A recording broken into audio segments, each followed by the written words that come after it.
ভারত মসজিদ ভেঙে দিল।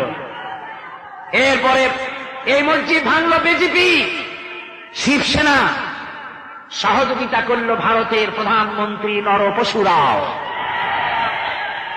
এই পৃথিবীর বর্তমান পৃথিবীর নিকৃষ্ট মানব সন্তান, জঘন্য শয়তান নরপশু। ওইটা নরসীমা নয়, ভারতের প্রধানমন্ত্রী মানুষ না, এটা একটি শয়তান। জোরে বলেন এটা কি? পৃথিবীর ইতিহাসকে কলঙ্কিত করেছে। আজ পর্যন্ত পৃথিবীতে কোথাও মসজিদ ভাঙা হয়েছে কোন ইতিহাস নেই। আর ভারতের বেয়াদব সরকার বাংলাদেশে যখন সংসদে ভারতীয় এজেন্টদের প্রতিবাদের মোকাবেলায় যখন ভারতের এই কাজের নিন্দা জানানো হলো, ভারতের বেয়াদব সরকার তখন বলছে বাংলাদেশের গতিবিধির উপরে আমরা কড়া নজর রাখছি। বেটা বেয়াদব, বাংলাদেশ কি তোমার ভুটান না সিকিম? বাংলাদেশের উপরে কড়া নজর রাখার অধিকার তোমার নাই। এই পৃথিবীতে বাংলাদেশের সবচাইতে বড় দুশ্মন ভারত। সবচাইতে বড় দুশ্মন কে?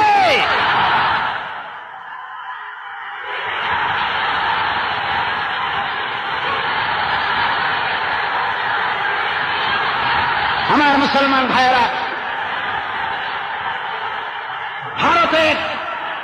ভারতের জনগণের সাথে আমাদের কোনো বিদ্বেষ নাই, ভারতের জনগণের সাথে আমাদের কোনো শত্রুতা নাই, ঠিক কিনা? আমাদের দুশ্মনী নরপশুর সাথে। তুমি একটা সরকার, তোমার হাতে রয়েছে সেনাবাহিনী, তোমার সাথে বিএসএফ, তোমার হাতে ল্যান্ড ফোর্স, এয়ার ফোর্স, সব বাহিনী তোমার হাতে। মসজিদ ভাঙে চোখের সামনে, তোমার বাহিনীর লোকেরা অস্ত্র নিয়ে দাঁড়িয়ে থাকে, একটা ফাঁকা গুলিও করলো না। করছে একটা ফাঁকা গুলি? মুসলমানেরা প্রতিবাদ করলো, সেই প্রতিবাদের মুখে মুসলমানদেরকে গুলি করে মারা হলো। কারফিউ দিয়ে পুলিশেরা মুসলমানদের ঘরে ঢুকে মুসলমানদেরকে বের করে এনে বেউনের চার্জ করে শহীদ করে দিয়েছে। দিল্লি, মিরাট,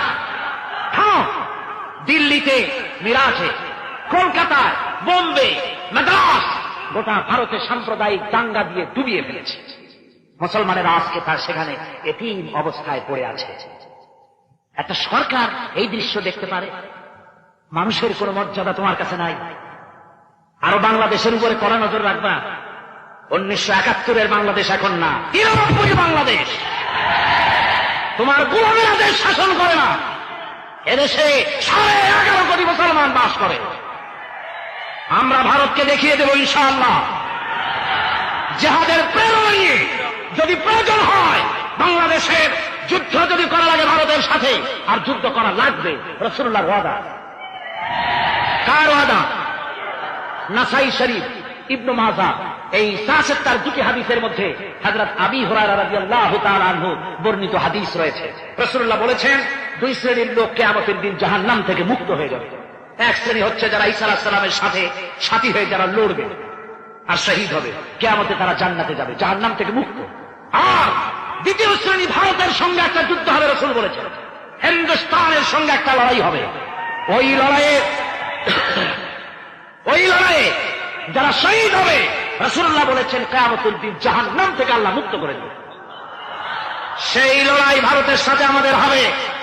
ওই লড়াই যেদিন বাঁধবে, বাংলাদেশের সেনাবাহিনী, air force, land force, police শুধু এই যুদ্ধ করবে না, বাংলাদেশের 12 কোটি তৌহিদি জনতা শহীদ তিতুমীরের বাস হাতে নিয়ে ভারতকে পিটিয়ে ঠান্ডা করবে ইনশাআল্লাহ।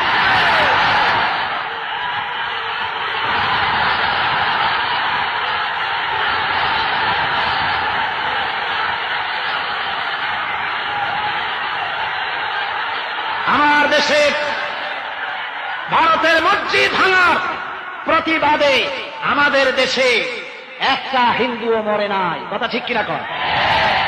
কিন্তু ভারতে ভেঙেছে তারা বাবরি মসজিদ। আমার দেশের 15 জন মুসলমান পুলিশের গুলিতে নিহত হয়েছে।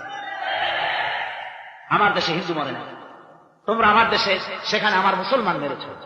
হযরত আব্দুল্লাহ বিন ওমর রাদিয়াল্লাহু তাআলা আনহু বলছেন যে আমি রাসূলের সঙ্গে কাবা শরীফ তাওয়াফ করতেছিলাম। আমি বলতে শুনলাম রাসূল বলছেন, হে কাবা, তোমার কত মর্যাদা, তোমার কত সম্মান, তুমি কত মহান। তোমার কত ইজ্জত। তবে কাবা শুনে রেখো, আল্লাহ রাব্বুল আলামিনের একটা মুমিন বান্দার যে মর্যাদা, তোমার মর্যাদা যত হোক একটা মুমিনের চাইতে নিশ্চয়ই বেশি নয়। তোমরা মসজিদ ভেঙেছ আর আল্লাহর মুমিন বান্দাদেরকে ভেঙেছ। ভারত সরকার শুনে রাখো, মসজিদ ভাঙো নাই, তকদির ভেঙেছ। মসজিদ যেভাবে মসজিদের ইটগুলি টুকরা টুকরা হয়েছে, গোটা ভারত আজ হোক কাল হোক মসজিদের ইটের মতোই টুকরা টুকরা হয়ে যাবেই যাবে।